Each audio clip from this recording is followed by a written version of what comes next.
Tutaj William. Witajcie na cotygodniowym podsumowaniu polskich wiadomości ze mną, William Murphy. A lot has happened since our last news update 2 weeks ago, including, as we'd anticipated, a resolution of the budget standoff between Poland and the EU over the so-called rule of law mechanism, on the basis of new assurances as to the scope of its application. Poland's main news stories since our last update have included the EU summit sees agreement on the 2021 to 2027 budget and economic recovery package, removing the threat of a Polish veto. Despite assurances as to its scope, Poland and Hungary are to go to the European Court of Justice over the rule of law mechanism. The Polish government announces its national COVID-19 vaccination strategy, and President Duda extends congratulations to Joe Biden on his formal election as US President by the Electoral College. The high-profile dispute between Poland and the European Commission, as well as the German presidency of the European Council, is over, with the removal of the threat of a veto by Poland, as well as Hungary, of the 6-year 2021 to 2027 budget, as well as the EU's coronavirus economic rescue package. Last Thursday, a compromise was reached whereby Poland and Hungary withdrew their veto threat, while the EU provided political assurances that the new rule of law mechanism, to which both Warsaw and Budapest had strenuously objected, is only applicable in cases where the breakdown in the rule of law poses a threat to the proper use of EU funds, and that a finding that a country had violated the rule of law would not by itself trigger a cut in EU funding. Nevertheless, despite the political assurances, the Polish and Hungarian Prime Ministers said they remain opposed to the new conditionality mechanism and will take a case to the European Court of Justice over it. Prime Minister Mateusz Morawiecki claimed the outcome represented a double victory for Poland, in that it enabled passage of the budget to go ahead, from which the country will be a major beneficiary, and also removed the threat of the so-called rule of law mechanism being used in an arbitrary way against Poland. He said that the agreement we have negotiated is a double victory. Firstly, the EU budget can enter into force, and Poland will receive 770 billion zloty from it. Secondly, this money is secure, because the conditionality mechanism has been limited by very precise criteria. Today's conclusions block the possibility of changes to these rules in the future, directed against Poland. He added that these are funds that can be put to good use for development, for emerging from the crisis. However, some of his political allies, or maybe rivals, at home were not so sure. Justice Minister and Solidarna Polska leader, Zbigniew Ziobro, criticised the outcome of the summit, in a statement saying the government had made a mistake in dropping the veto. Ziobro claimed that the concessions made to Poland and Hungary at the European Council meeting are not legally binding, and that the Commission would now be able to make arbitrary, political and ideological decisions on the allocation of EU funds. A Deputy Foreign Minister, Paweł Jablonski, replied that if we were able to agree with our opponents in other EU countries, we should all the more be able to agree with our own coalition partners. Ziobro's comments rekindled speculation about the future of the Zjednoczona Prawica, which had been temporarily put to rest by the September government reshuffle. Some commentators believe that Ziobro may have overplayed his hand, and that ruling party leader and Deputy Prime Minister Jarosław Kaczyński is firmly behind the Brussels agreement. The EU summit also agreed tougher targets for curbing greenhouse gas emissions, under which Morawiecki said Poland will obtain additional funds for the transformation of its energy sector. Poland, as well as other Central and East European states, had initially opposed the plan, but agreed to compromise in exchange for additional funds. The Polish government has announced that had plans to acquire over 60 million doses of COVID-19 vaccines from 6 producers at a cost of 3 billion zloty for a rollout commencing in January.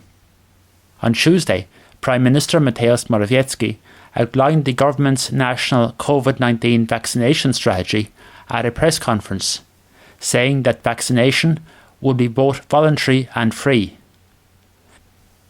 The number of new daily COVID-19 cases reported in Poland, as well as the number of deaths at least partially attributed to the virus, has continued to remain well below the peak seen in November. As of Wednesday, the total number of reported COVID-19 cases in Poland stood at 1.16 million, with 23,914 deaths, 12,454 new infections, and 605 new deaths were reported on the day. During his remarks on the vaccination strategy, Morawiecki said that they say that the night is darkest before the dawn, and indeed today, knowing that the vaccine is within reach, we must bear in mind that the virus is attacking. It is very dangerous. Health Minister Adam Niedzielski said that the first group to be vaccinated would be healthcare staff, followed by residents in care homes, those aged over 60, with the oldest vaccinated first, police, soldiers and teachers. It certainly wasn't the result that he or the Prawo i Sprawiedliwość government would have hoped for, given the very close collaboration between Poland and the US under the Trump administration. But following his formal election as the 46th President of the United States by the Electoral College on Monday, Andrzej Duda on Tuesday extended warm congratulations to Joe Biden. In his remarks, the Polish head of state emphasised the common values which the US and Poland share, and extended an invitation for Biden to visit Poland during his presidency. In a letter posted on the Polish president's website, Duda said that we share ideals and values, the core of which are undoubtedly liberty, justice, democracy, and the principal role of international law. On these, we have built strong foundations of our bilateral cooperation. In fact, the strongest and more profitable to our countries than ever before in history. Duda added that, my hope is that this fruitful cooperation will continue under your leadership. Poland has been marking 2 very significant anniversaries in the history of its struggle against communist dictatorship. Last Sunday, December 13th, marked the 39th anniversary of the declaration of martial law in 1981. During a ceremony on Sunday, a new memorial plaque was unveiled at the Muzeum Żołnierzy Wyklętych I Więźniów Politycznych PRL, or Museum of Cursed Soldiers and Political Prisoners of the Polish People's Republic, in Warszawa, in honour of those who fought against the communist regime between 1980 and 1989.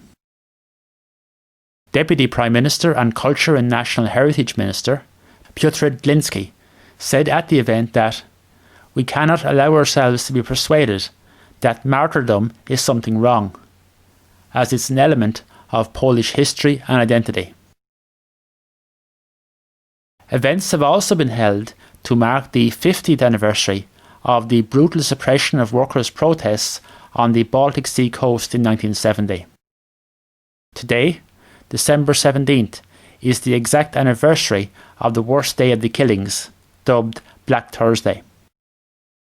The Institute of National Remembrance is staging an outdoor exhibition in the northern port city of Gdynia, and on Monday posted an archive video about the events, in which troops and police opened fire on workers protesting against price increases. At least 45 people were killed and more than 1,100 injured. Meanwhile, it's been reported that Poland's Prosecutor General, Zbigniew Ziobro, who of course also serves as Justice Minister, has asked the Constitutional Tribunal to outlaw the present-day Communist Party on the basis that it does not meet the democratic standards required of a political party by the Polish constitution. In a story which may be familiar in Ireland, with the many disputes over the years between large supermarket chains and their suppliers, on Monday, Poland's Office of Competition and Consumer Protection said it had fined the owner of the huge grocery chain Biedronka 723 million zloty, or €163 million, for what it termed absolutely unacceptable business practices. The head of the consumer protection body, Tomasz Roczny, said that Jeronimo Martins Polska used an unfair mechanism of arbitrarily reducing the remuneration of contractors for deliveries already made. He added that, importantly, additional discounts obtained from food suppliers did not translate into lower product prices for customers of the Biedronka chain. This is an absolutely unacceptable use of market power. He said that such actions destroy the foundations of fair competition. Finally, on a different note, a new drama entitled Far Away From Here, written by Piotr Domilewski, and which is a Polish-Irish co-production, was shown at the Gdynia Polish Film Festival, which took place online this year from December 8th to 12th. The film was shot in 2019 with a budget of 5.5 million zloty and opened in Polish cinemas on September 25th. It follows the story of a 17-year-old Polish girl, Ola, who travels to Ireland to bring home the remains of her late father, who has died in an accident on a building site, and looks at her relationship with him. Toshesku na ten tydzień.